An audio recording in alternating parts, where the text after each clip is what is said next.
자, 안녕하십니까. 노아 파트너스의 노아직입니다. 자, 오늘은, 여섯 번째인가요? 교육방송인데, 우리가 흔히 이제 차트를 보시면서, 자주 접하는 게 이제 캔들과 이평이죠. 각각, 그 캔들과 이평에 따라서 속성, 즉, 가지고 있는 특성이 있는데, 오늘은 캔들을 이용해서, 캔들을 보면서, 예, 다음, 그러니까 지금 현재 나와 있는 캔들을 보고 다음 생길 캔들을 갖다가 예측할 수 있는, 그죠? 어떻게 보면 추세하고도 관련이 있는데, 뭐 장기적으로까지 볼 거는 없고요. 다음 캔들이 어떻게 이루어질 것이냐. 자, 그거를 갖다가 기준을 정하는 그러한 시간 한번 가져와 보겠습니다. 자, 보통은 캔들은, 각각 정해져 있는 게 시가, 고가, 저가, 종가, 막 이렇게, 이루어졌죠. 그죠? 그래서 이거 좀, 왜 이렇게 크게 돼 있을까요? 잠깐만요. 자, 자, 간단하게 본다 그러면, 캔들은, 시가, 우리가 흔히 볼 수 있는 게, 그리고 고가, 네 개의 가격으로 정해지죠. 저가, 종가 이렇게 보여 있어요. 그죠? 그래서 각각 시가와 종가를 비교해서 뭐 양봉이 되고 음봉이 되고, 그죠? 시가가 높으면 종가보다, 그죠? 그러니까 종가가 시가보다 낮게 되면은 음봉이 되는 거고, 이렇게 이게 시가보다 종가가 높으면 양봉이 되는 거고, 그런 형식이죠. 그죠? 캔들에 대해서 보는데, 그거는 너무 가장 기본적이기 때문에 어디서나 접할 수 있는 거고요. 그거를 교육한다 그러면 사실 욕을 좀 먹을 거고, 제가 보는 거는 캔들을 이용해서 다운봉. 그러니까 이봉을 보고 기준을 정해서 다운봉을 어, 기준을 정해주는, 그죠? 요봉에서 값을 구해가지고 다운봉의 기준을 정해주는 그러한 일을 한번 해볼 거예요. 그래서 어, 이게 다운봉의 상승이냐, 어디 지지하면 깨지 않으면 상승이다, 어디 돌파되지 않으면 하락 유지다, 막 이런 관점으로 포지션을 홀딩할 수 있느냐, 아니면 무엇을 노리느냐. 손절선은 그 기준선이 되겠죠. 기준선이 깨거나 돌파되면 손절 기준이 되겠죠. 그런 식으로 해서 실질적으로 장을, 그죠? 어떻게 해야 될지 그거에 대한 기준을 세우는 겁니다. 자, 간단하게 얘기했어요. 방금 말씀드렸듯이, 보시면 아시겠지만, 자, 캔들 분석하는데 이것도 파생 파트도 있어요. 파생 파트도 있는데, 요거에 대한 기본 개념을 갖고 계셔야 돼요. 시가, 고가, 저가, 종가가 있는데, 여기에서,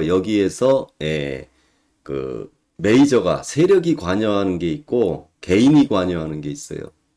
어. 세력이 있는 게 있고 개인이 관여하는 게 있어요. 무슨 얘기냐면은 시가나 종가는 무조건 관리가 들어가죠. 세력들의 관리가 들어가요. 그리고 고가 저가는 실제 이 둘 중에 하나는 개인이 만든 거고, 하나는 세력이 만든 거예요. 자, 다시 시가는 아침에 어디에서 시작해야지 실질적으로 그거의 어떤 힌트거든요. 암시예요. 그러니까 예를 들면 시가를 할 때 그 지지선을 갖다가 돌파해서 시작한다 그러면 상방의 의미를 갖는 거고, 만약에 저항선을 돌파하지 못하고 시작한다 그러면, 이건 바로 두들겨 맞을 수도 있다, 이런 힌트를 나타내는 거고요. 종가 같은 경우는 이제 내일 어떻게 장을 유지하기 위해서 세력들이 갖다 놓은 수치고요. 그렇기 때문에 시가 종가는 당연히 메이저, 즉 세력들의 관리 대상이고요. 주식에서는 근데 고가 저가 중에 하나는 개인이 만들고 하나는 저기가 만들어요. 세력이. 그게 뭐냐면은 저가는 개인들이 아니 세력들이 저가 매수하는 의미에서 물량을 회수해가는 가격이거든요. 그래서 이거는 세력이 관여하는 가격이고요. 고가는 무슨 의미냐면은 개인들 개인들이 추격하다가 만든 그죠? 추격하다가 만든 가격이 대부분입니다. 이 고가라는 부분은 세력이 절대로 세력이 절대로 오늘의 고가에서 매수를 하진 않아요. 예. 딱 올라가서 더 올라갈 듯이 만들어 놓고 개인들이 그 추격 매매를 유도해 놓고 거기서 도도하게 꺾는 겁니다. 그래서 고가는 실질적으로 개인이 저기 되고 나머지는 이제 세력이 관여하는 거예요. 그죠?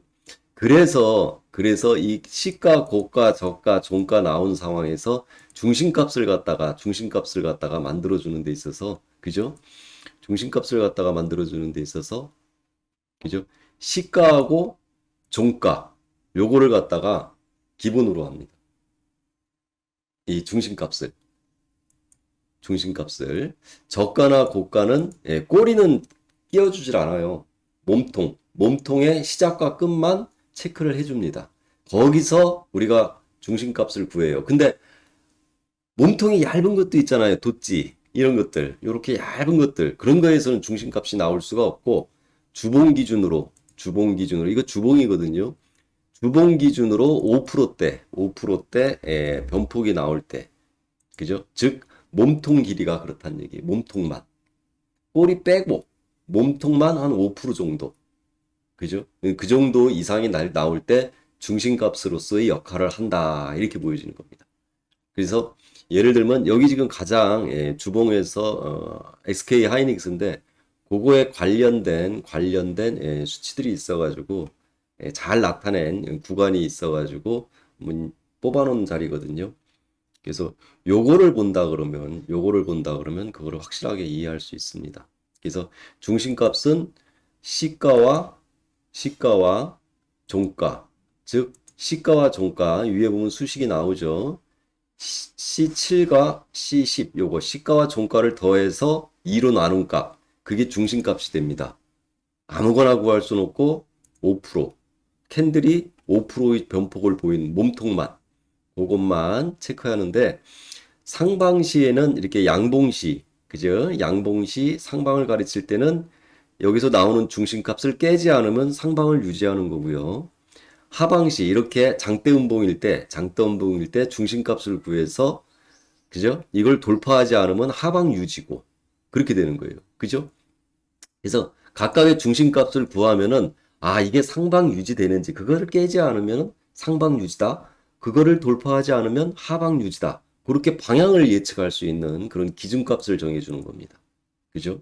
그래서 그거의 주의사항은 뭐냐면 갭 발생이 되는 게 있잖아요. 이렇게 크게 발생되는 것도 있고 크게 발생됐지만 갭이 나오는 게 있잖아요. 그죠? 이렇게 갭이 없는 경우도 있고 갭이 발생 시에는 전일 시가 즉 요거하고 묶어서 같이 써요. 그러니까 여기서 나오는 시가가 이 전체 두 개에 합해서 시가가 되는 거고 고가도 이게 고가가 되는 거예요. 이게 연장선상에서 보는 거예요. 갭이 발생할 때 두 개의 캔들을 묶어서 사용한다. 그죠? 그렇게 얘기해요. 그래서 요거하고 묶어서 사용한다 그러면 여기서 시가하고 고가를 빼오는 거고요. 여기서는 종가하고 그죠? 저가를 빼는 거겠죠. 그렇게 이해시키는 겁니다. 두 개의 캔들을 갭이 발생할 때는 그리고 한 번 발생한 기준선은 중심선은 소멸될 때는 어떤 소멸이에요? 깨거나 돌파됐을 때 소멸되는 거죠. 소멸되거나 재발생 전까지. 그러니까 쭉 여기서 한번 발생했는데 쭉 기준선을 갖고 가는데 여기서 또 5% 이상의 몸통이 나온다 그러면 요거는 빼고 요걸로 다시 기준을 삼아야 되겠죠. 그렇게 기준을 바꿔주는 거예요. 요거 같은 경우는 여기서 기준 나왔는데 그 다음날 또 기준이 나왔어요. 그죠? 그럼 요걸 기준으로 삼는 거죠. 그렇게 한 번 발생한 기준선은 요렇게 깨거나 돌파돼서 소멸되거나 아니면 재발생 전까지 요렇게 새로운 기준이 발생할 때까지는 유지한다. 요렇게 된 겁니다. 그래서 요 개념을 갖다가 이해하시면 다음날 어떻게 움직일지를 이해할 수 있어요. 그냥 간단하게 한두 번 저기를 볼까요? 예를 들면은 요거 같은 경우 봅시다. 요건가? 요거로 봤구나. 자, 요거 한번 봅시다. 그죠? 자, 한번 볼게요. 시가가 얼마예요? 이거는 갭이 없는 거잖아요. 그 다 전주에 비교했을 때. 자, 한번 봅시다. 91,800원의 시가죠. 10만 천, 고가고. 저가는 91,500원이죠. 그죠? 그리고 종가는 99,300원. 그대로 여기 있는 거 쓴 거예요. 여기 나온 거. 그죠? 여기 나와 있는 거 그대로 시가에서부터 종가를 여기다 옮겼어요. 그랬더니 중심값이 95,550원 나왔어요. 아, 그러면 이게 95,550원이면 95,550원이면 한 요 정도 되겠다. 그죠? 요거보다 조금 미치네요. 그죠? 요거 깨지 않으면 그죠? 이렇게 되는 거야. 이 중심값이 나왔는데 600원이라고 해요. 95,550원이니까. 이 중심값이 양봉의 중심값이 나왔는데 요걸 깨지 않으면 상방 유지라는 얘기예요. 즉 그 위에서 놀 때 하방을 볼 이유가 없다라는 얘기예요. 그죠? 또 올랐죠. 근데 가만히 보니까 요것도 몸통이 5% 이상이에요. 여기 저가가 마이너스 1.91, 고가가 5.74%, 프로가 나오잖아요. 그럼 마이너스 1.91에서 5.74니까 이것도 한 7%대 이상이잖아요. 여기서 또 새로 기준을 구해야 되겠죠. 그죠? 그죠? 여기서 이걸 기준 삼아서 갖고 가려고 그랬더니 여기서 또 나왔어, 기준이. 그래서 요거를 갖다 또 보는 거예요. 기준을 새로 보는 거야. 98,000원, 105,000원, 97,400원, 그죠? 그리고 104,500원. 이렇게 딱 기준이 나오는 101,250원이 이 양봉의 기준선이래. 101,250원. 그러면 101,250원이면 한 요 정도 되겠다. 그죠? 얼추 요 정도 되잖아요. 그죠? 요게 얼마예요? 101,000원이네, 저가가. 깼네. 깼어. 그죠? 아, 이거 101,250원을 이 저가가 깼어. 그럼 뭐예요? 아하. 상방 유지가 안 되죠. 아, 이럴 때는 깨지겠구나. 즉, 오늘 저점을 이거 밑으로 내려가겠구나라고 예측할 수가 있죠. 이날 봉을 보고. 그죠? 근데 이날 봉을 보고 예측할 수 있는데 이 봉은 기준이 될 수 있어요? 이 봉은 몸통으로 5%대가 안 되죠. 기준 미달이죠. 이걸로 기준을 잡을 수는 없어요. 여기서 중심선은 안 나와요. 내일은 좀 떨어지겠구나라는 걸 예측할 수 있어요. 그래서 떨어졌어요. 무지하게 떨어졌어요. 그죠? 이 떨어진 거를 갖다가 여기선 중심선을 구할 수가 있죠. 딱 봐도 뭐 마이너스 14.85%까지 떨어졌으니까. 그죠? 근데 갭이 나왔어요. 요거를 해드리려고, 요거를. 예. 갭이 나왔어요. 갭이 나올 때는 어떻게 한다고요? 두 개의 캔들을 묶어서 본다 그랬죠. 두 개의 캔들을. 갭 발생 시에는. 그죠? 그러면 시가는 여기 있는 게 시가가 될 거고요. 자, 시가하고 고가는 여기서 가져올 거고요. 104,500원하고 여기 봐요. 여기서 시가 104,500원. 그죠? 그리고 고가는 106,000원. 딱 되죠. 그러면 저가는 이쪽에 있겠죠. 이거 보고 저가 얘기하는 것 아니에요? 저가는 87,700원. 종가는 87,900원. 이게 이제 갭으로 발생해서 두 개의 캔들을 묶어서 기준선을 구한 게 중심값이 96,200원이에요. 96,200원. 그러면 이 다음 봉이 96,200원을 넘어갔어요? 고가가? 이 봉이 넘어갔어요?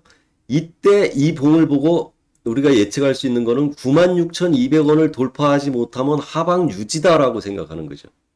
이때 기준이 이렇게 나왔으니까, 그죠? 96,200원. 이걸 넘어가지 못하면 하방 유지다. 못 넘어갔잖아요. 아하, 이게 이제 5%도 돼요? 그걸 봐야 되겠죠. 그죠? 근데 시가가 2.399, 종가가 5.35잖아요. 여기 지금 나오는 게 그거잖아요. 여기 퍼센테이지가 가로 안에 나오잖아요. 그죠? 시가가 2.399, 고가가 5.35%야. 이건 변폭이 5%가 안 돼요. 몸통이 작아요. 고가하고 저가는 큰데 꼬리로 연결돼 있어요. 그래서 꼬리는 빼라 그랬죠. 몸통만 보니까 5%가 안 돼요. 그죠? 그렇기 때문에 이거는 여기서 중심선이 나올 수 없고, 단지 이걸 봤을 때 아하, 96,200원 중심선을 돌파 못했기 때문에 이거는 내일은 하방 유지다라고 보니까 떨어지죠. 그죠? 그죠? 이렇게 떨어지는 거죠. 그죠? 그런 식으로 해서 기준선을 정하는 거예요. 요것도 마찬가지로 요거하고 요거하고 갭이 발생했기 때문에 두 개의 캔들을 하나로 묶어야 되겠죠. 그죠? 그러면 여기서 시가 나오고, 그죠? 고가 나오고, 여기서 종가, 저가가 나오겠죠. 요거까지 한번 해드릴게요. 이 시간이 너무 많이 걸리는데, 너무 자세히 했나? 자, 시가가 9만원. 그죠? 그리고 고가가 95,900원. 그죠? 그리고 이쪽 봉으로 와가지고 두 개의 캔들을 묶으라 그랬어요. 그죠? 왜? 갭이 발생하면 그렇게 한다 그랬어요. 연장선상에서 보기 때문에. 그 저가가 76,000원. 그죠? 그리고 종가가 82,500원. 그죠? 이렇게 되는 거예요. 자, 두 개의 캔들을 묶어가지고 봤더니 86,250원이 나왔네. 중심값이. 요 두 개의 캔들을 묶었더니. 그죠? 여기서는 기준이 안 나왔기 때문에 다운봉이 떨어진다는 것만 알고 있었고, 떨어져가지고 요걸 갖다가 변폭이 나왔기 때문에 5% 이상 나왔기 때문에, 그죠? 요 두 개의 선을 묶어가지고 86,250원이란 중심값을 구했어요. 자, 그러면 그 다음 봉에, 그 다음 날, 그 다음 주에 86,250원을 돌파 못하면, 아, 이거는 뭐, 사실, 실질적으로, 하방 유지의 관점으로 본다 했는데, 요 두 개를 묶어서 했더니 얼마 올라갔어요? 84,800원이 고가네. 그죠? 그러면 이거는 양봉이 안 된다는 거죠. 그죠? 요거는 떨어지고, 비록 꼬리를 많이 달았지만, 그런 식으로 되는 거죠. 여기서는 이제 딱 봐도 돌파했으니까 상방이란 얘기고, 그죠? 상방이라 올라가는 얘기인데, 요거의 중심값을 한번 구해볼까요? 요거의 중심값. 요게 어떻게 연결됐나? 그거까지만 하고 마감하도록 할게요. 자, 요거 한번 봅시다, 요거. 여기서 큰 양봉이 생겼는데, 갭은 없어요. 그러니까, 그대로 쓰면 돼요. 69,700원, 87,900원, 그리고 68,000원, 그리고 83,300원. 이렇게 하면 중심값이 76,500원이네. 이게. 그러면 요게 76,500원만 안 깨면 상방 유시죠. 어떻게 돼요? 76,500원 정확히 찍어버려. 저가가 76,500원이에요. 그럼 뭐예요? 이것만 깨지 않으면 된다 그랬잖아요. 깨지 않으면. 안 깼잖아요. 찍었지. 상방 유지죠. 상방 유지죠. 76,500원 안 깼잖아요. 이게 76,500원이 저가니까. 그러니까 위로 올라가는 거죠. 자, 무슨 얘기인지 아시겠죠? 자, 이렇게 캔들 내의 가격을 이용해서 지금 현재의 캔들을 이용해서 내일 어떻게 기준을 정해가지고 그 기준만 깨거나 돌파하지 않으면 이게 어느 방향으로 가겠다라는 거를 예측을 할 수 있는 거죠. 그래서 이 캔들, 물론 이평도 나름대로 어떤 의미를 갖는 것도 있겠지만 이평보다는 가격으로 볼 때는, 예, 이평은 가격이 안 나오잖아요. 이거는 일일이 찍어야지. 근데 캔들은 이렇게 딱 시가, 고가, 저가, 종가가 딱 결정이 되어 있기 때문에 요것만 버무리면 기준선이 나오고 중심선이 나오고, 그리고 나서 요걸 갖고 다음을 예측하고, 기준이 되는 방향을 설정할 수 있는 그런 흐름을 알 수 있다라는 얘기입니다. 자, 한번 곰곰이 생각해 보시고요. 한번 대입해 보시기 바랍니다. 자, 오늘은 캔들 분석, 그 캔들을 이용해서 다음 흐름을 예측하는, 가격을 예측하는 기준, 그거로 한번 알아봤습니다. 자, 고생하셨고요. 즐거운 주말 보내시기 바랍니다. 수고하셨습니다.